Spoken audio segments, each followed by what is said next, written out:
Coup d'envoi de l'examen du diplôme d'études fondamentales DF, c'est lundi 12 octobre 2020 sur toute l'étendue du territoire national. Issa Kaoudjim, coordinateur de la sémence agressée par des jeunes, se réclame du M5 RFP. Nous y reviendrons plus en détail au cours de cette édition. Libération de Soumaïla Cissé, président du parti URD, après avoir passé 6 mois dans les mains de ses ravisseurs. Ses collaborateurs se prononcent. C'était là pour vous les sommaires de cette édition. Merci de nous accueillir chez vous et bienvenue dans ce journal d'information de la Liberté Télévision. Je vous le disais en titre, c'est lundi 12 octobre 2020 a débuté sur toute l'étendue du territoire national l'évaluation des candidats pour l'obtention du diplôme d'études fondamentales DF. Au total, des 139 456 candidats ont été enregistrés et répartis entre 1830 centres d'examen et 9 578 salles. Reportage Kadiatou Guindo, Roger Kanouti. C'est parti pour l'examen du diplôme d'études fondamentales DF session 2019-2020. Les épreuves ont débuté ce matin à 8h pile par la rédaction. Selon les constats, le sujet fut abordable car à peine 30 minutes ont remarqué la sortie de quelques élèves. Voici leur réaction. J'ai eu un peu peur, mais j'ai pu faire. C'était très bien passé. J'ai fait de mon mieux. Oui, ça se passe bien. Pour moi, quand même, ça se passe bien. Je ne connais pas pour les autres, mais pour moi, ça se passe bien. C'était sur la lettre administrative ordinaire et dissertation. Un peu stressé, oui. Bon, pour moi, ça s'est bien passé, j'avoue. Et les autres aussi disaient que ça s'est bien passé aussi. Bon, je souhaite à tous les candidats bonne chance, que tout le monde puisse passer aussi. La première épreuve s'est bien passée. Je souhaite une bonne chance pour tous les candidats au DF. Comme à l'accoutumée, les responsables chargés d'éducation font le tour des établissements pour voir comment se déroulent les examens. Selon eux, il n'y a pas d'incident pour le moment et les consignes barrières sont respectées. Donc ce matin, on a débuté les épreuves du DF. Bon, pour le moment, on a fait quelques centres, il n'y a pas eu d'incident. Tout se passe normalement. Et puis ils ont respecté les mesures barrières. Vraiment, on remercie le bon Dieu parce qu'on ne s'attendait pas à ce que les examens puissent avoir lieu. Mais Dieu merci, ça va, tout s'est passé et ça débute bien. Je leur souhaite beaucoup de chance et beaucoup de courage. Pour le moment, ça se passe bien. Ça se passe bien. On a sillonné plusieurs centres, tout va bien. On n'a rien constaté d'anormal pour le moment. Oui, les mesures sont vraiment observées, à part quelques centres où on a vu que le service de lavage de mains n'existe pas. Sinon quand même, dans tous les centres, nous avons vu les élèves, les candidats, ils sont tous protégés. Depuis ce matin, nous sommes en train de sillonner les centres à travers la ville de Bamako pour assurer la supervision. Donc du début jusqu'à ce moment, nous n'avons observé aucun problème au niveau des centres. Tout se déroule bien. Il n'y a aucun problème apparemment. Donc, tout est dans l'ordre. Bon, les candidats apparemment n'ont pas peur.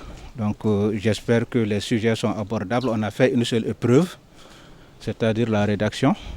Et cette fois-ci, c'est histoire et géographie. Apparemment, il n'y a pas de problème.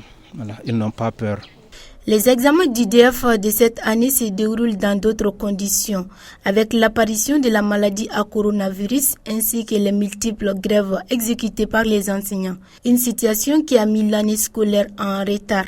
Djakarija Djabate, chef du centre de l'école fondamentale de Badalabougou. Les épreuves ont démarré dans les bonnes conditions. On a commencé l'appel des candidats à partir de 7h30. Tous les surveillants étaient présents, ont répondu à l'appel. Vraiment, ça a bien démarré. Bon, je pense qu'ils sont motivés, hein? Ils sont motivés. Et les conseils qu'on leur a donnés, vraiment, ils ont bien reçu les conseils. Bon, ils n'ont pas posé de problème à cela. Bon, seulement ce que je déplore un peu, il y a beaucoup d'absents, à peu près une vingtaine de candidats absents, chose que je n'ai jamais vue.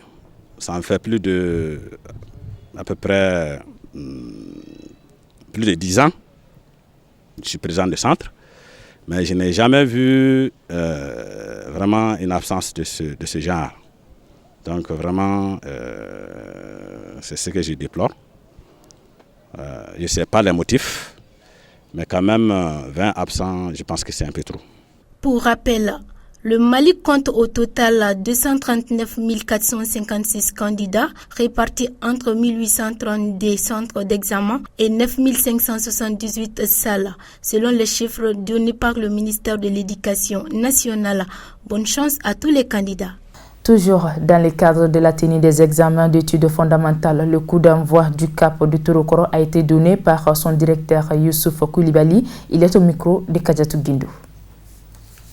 Bon, premier jour de DEF, première épreuve, donc pour le moment, ça va, je n'ai plus de problème. Passé par ça, il n'y avait pas de force de l'ordre, mais très vite, le commissaire a pris les dispositions. Donc je crois que tous les centres ont des forces de l'ordre. Par rapport à la présence des enfants, ils sont là. Et les surveillants sont tous là. Donc la première épreuve a commencé. Et vous avez vu, même les enfants ont commencé à sortir. C'était la rédaction. Donc tout marche pour le moment et souhaitons que ça continue comme ça. Un mot à l'endroit des candidats, ça c'est des mots que c'est, comme nous on le dit dans notre jargon, la répétition est pédagogique. Sinon que dit persévérance, courage, ne pas s'affoler, c'est une composition. Tous les enfants passent par là, vous et moi qui sommes en train de parler et de s'écouter, nous avons passé par cette étape. C'est un passage obligé pour avoir un gros diplôme. Et il faut passer par les DEF, c'est le plus petit examen du Mali, donc je crois que ce n'est pas la fin en soi.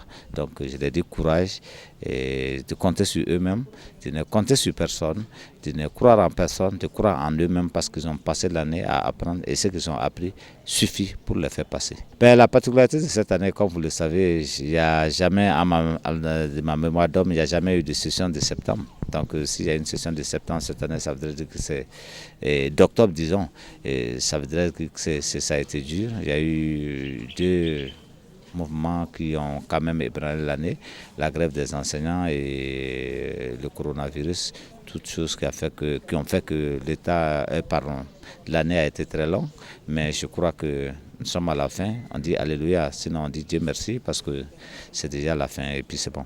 Ben vous voyez, tout le monde, peut-être que moi qui fais l'interview, j'ai enlevé ça pour pouvoir bien parler, sinon à rentrer dans les salles, tous les surveillants, tous les candidats et tous ceux qui font de la visite ont ça. On a été vraiment dotés, parce que moi pour 4000 candidats, j'ai eu 5000 masques.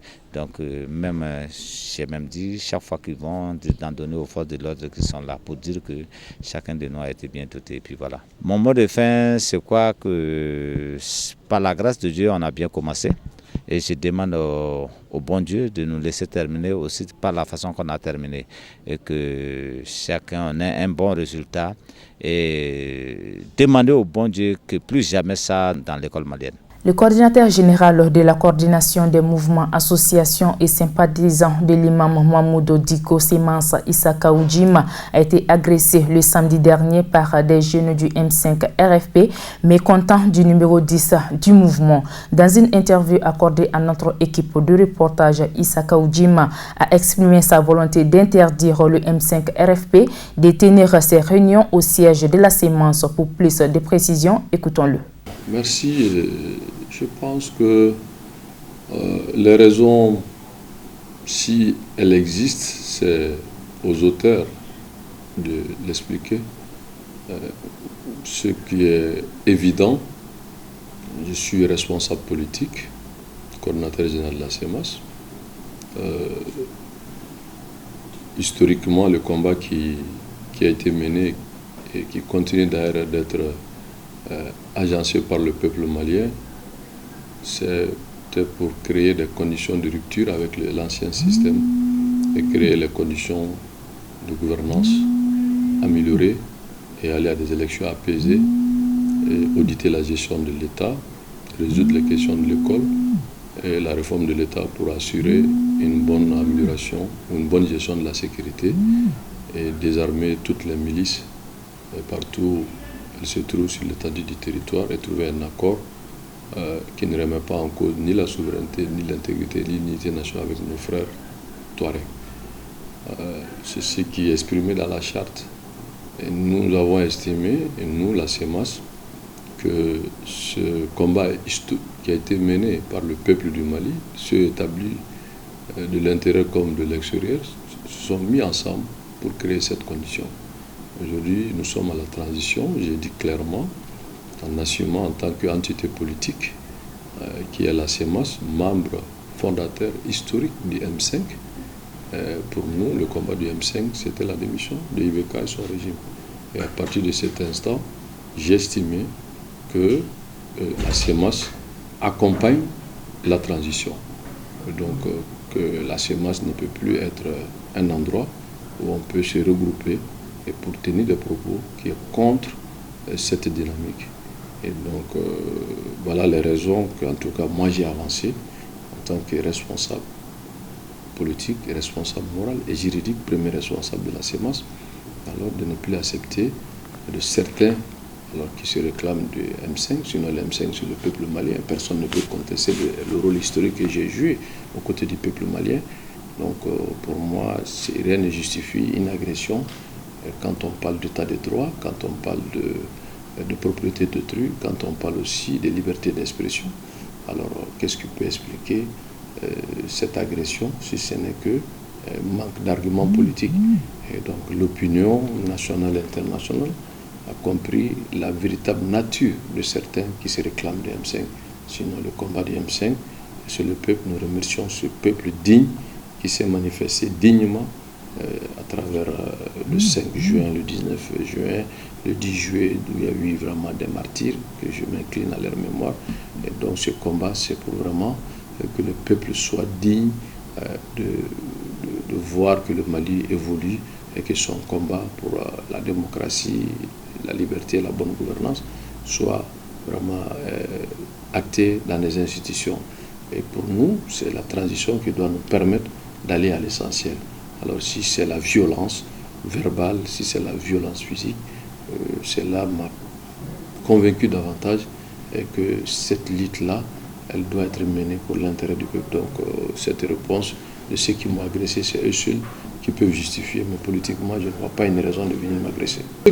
Les gens veulent me pousser dans une logique qui en réalité n'est pas un problème. CEMAS là, c'est tout le peuple qui est CEMAS. Moi je suis M5, je veux dire, c'est le peuple qui est M5. M5 veut dire quoi? Ça a été créé ici. M5 ne veut rien dire, ça veut dire Rassemblement des forces patriotiques. Alors c'est tout le peuple, ceux de diaspora, ceux qui sont dans les partis politiques, les regarder aujourd'hui, leurs propos, chacun dit ce qu'il pense de la situation. Ceux qui sont des syndicats, ceux qui sont des associations, ceux qui sont des religieux, des milliers d'opérateurs économiques qui ferment leurs magasins. Est-ce qu'ils sont dans quelle dynamique aujourd'hui? Alors donc parler de divorce, non, il n'y a pas de divorce. Divorce veut dire qu'il y a mariage. Le M5 c'est le peuple, on ne peut pas se divorcer avec le peuple. On est issu de ce peuple et on ne peut que servir ce peuple. Maintenant, certaines personnes qui veulent s'arroger la paternité, bon, ça, ils peuvent le faire ailleurs, mais ici, ça, c'est la CEMAS. Non, j'ai toujours dit certaines personnes. Moi, je suis, écoutez, la CEMAS, comme on le dit, certaines personnes peuvent dire qu'ils sont M5, peuvent dire qu'ils sont toujours dans la lutte de dénoncer, mais à partir du moment que membre fondateur et premier responsable des structures qui engagent, ou l'un des premiers responsables qui a engagé cette lutte, de demander la démission de IBK et son régime, personne ne peut contester le rôle que j'ai joué. Je suis même allé en prison pour cette affaire. Donc on ne peut pas venir me parler que qui est M5, qui n'est pas M5. Pour moi, le M5, il est mort de sa belle mort. Maintenant, ceux qui disent que c'est M5, ce n'est pas une personne, c'est une idée, mais même les idées, c'est des hommes. Et ces idées aussi s'étalent dans le temps et dans l'espace. Alors, voyez-vous, le COPO a existé. Peut-être que vous ne savez pas ce que veut dire COPO. Ceux qui le disent étaient membres du COPO. qui me parle aujourd'hui de Kopo. Ceux qui l'ont dit, mais on a vu ici, et ceux qui se réclamaient de MP 23 ou 24, et ceux qui se réclamaient aussi de l'autre côté en 2012. Alors, aujourd'hui, qu'en est-il? Ce serait pareil. Donc, chaque objectif, chaque mission, c'est pour un but. Et pour le peuple, le combat, c'était le départ de l'IBK. Demandez à ce peuple, à la place de l'indépendance, qu'est-ce qu'il pense de la gestion de la transparence, de la transition. Est-ce que ce peuple va vous dire qu'on n'est pas d'accord, il faut tout remettre en cause? Je ne pense pas. Ce peuple sait ce qu'il veut. Maintenant, les hommes politiques, je respecte leur opinion, mais qu'on respecte aussi mon opinion. Mon opinion aujourd'hui, c'est de défendre la transition. Alors combien de milliers de personnes qui se sont bâties à l'intérieur du M5 qui sont aussi dans cette transition? Que ce soit au niveau du gouvernement, que ce soit au niveau des autres organes qu'on appelle l'organe qui sera mis sur place, c'est-à-dire ce qu'on appelle le constituant, et aussi dans d'autres structures. Aujourd'hui, il y a beaucoup de personnes qui sont battues, notamment nos frères militaires, CNSP. Si ça a été les rapports décisifs, peut-être que vous et moi, on ne serait pas là pour parler. Donc parler de divorce ou qu'est-ce qu'on pense, ou certaines personnes, ça c'est une question de choix. Chaque leader a pris une décision selon ce qu'il pense être sa vision des choses. Mais l'imposer aux autres, non. Personne ne peut nous dire qu'il a la paternité du MC. Personne. Mais c'est le peuple seul. Et ce peuple-là donnera à qui le veut dans les urnes. Si c'est lui qui pense que le peuple est avec lui, en attendant les élections. Nous, on se bat pour la réussite de la transition. Parce que dire qu'IBK est parti, d'accord. Mais le départ de IBK n'est pas la finalité. La finalité, c'est de créer des conditions pour qu'il y ait des institutions démocratiques et aussi des institutions fortes. Que plus jamais qu'on vienne dire au Mali que l'élection du président alors est une situation de remettre le pays en cause. Que plus jamais qu'on dit que l'élection à l'Assemblée nationale remet en cause la stabilité sociale.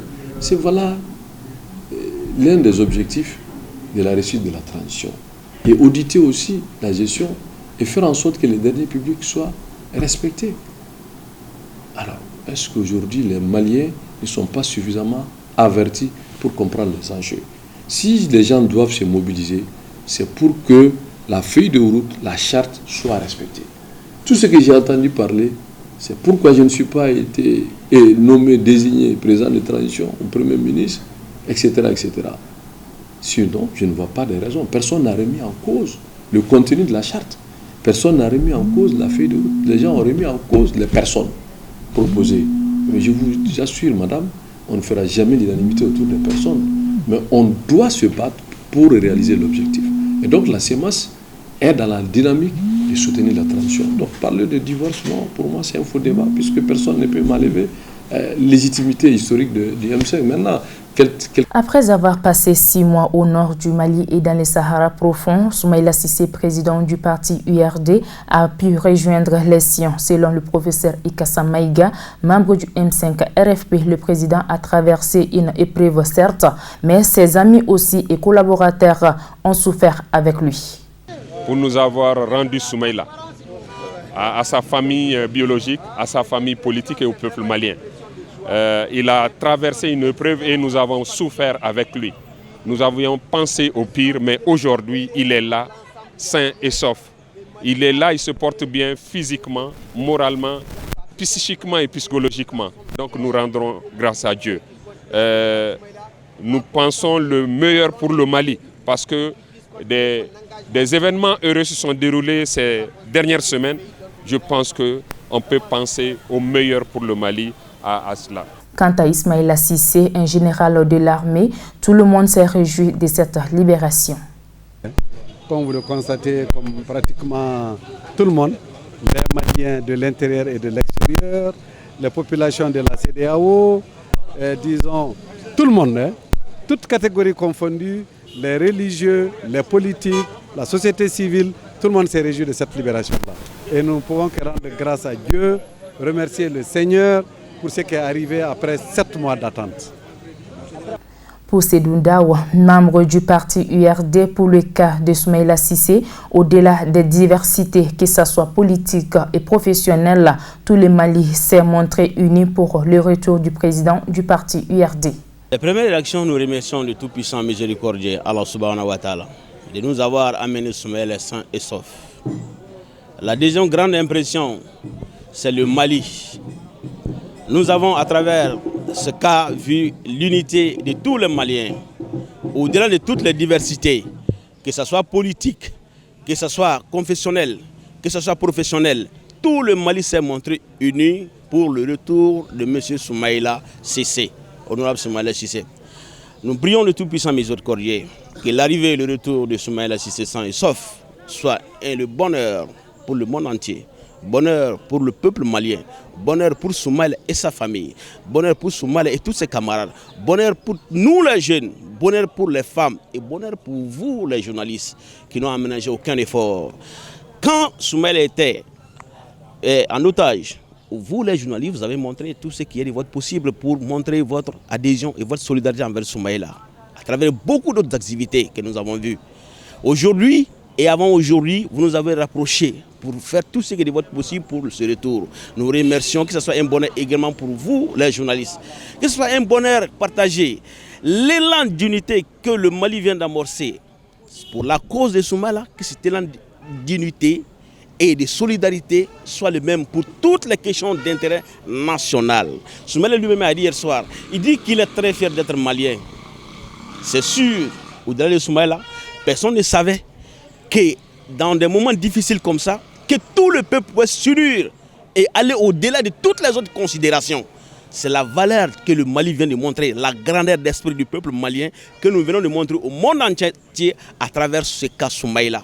Et nous pensons qu'au-delà de ce cas Soumaïla, le Mali montrera au monde entier sa grandeur d'esprit face à toutes les questions d'intérêt national et face à toutes les questions qui vont de l'extérieur et de l'intérieur contre les intérêts du peuple malien. Nous pensons que c'est un départ qui serait un point de départ et éternel pour le peuple malien. Ainsi prend donc fin ce journal d'information. Merci de l'avoir suivi et bonne suite de programmes sur la Liberté Télévision.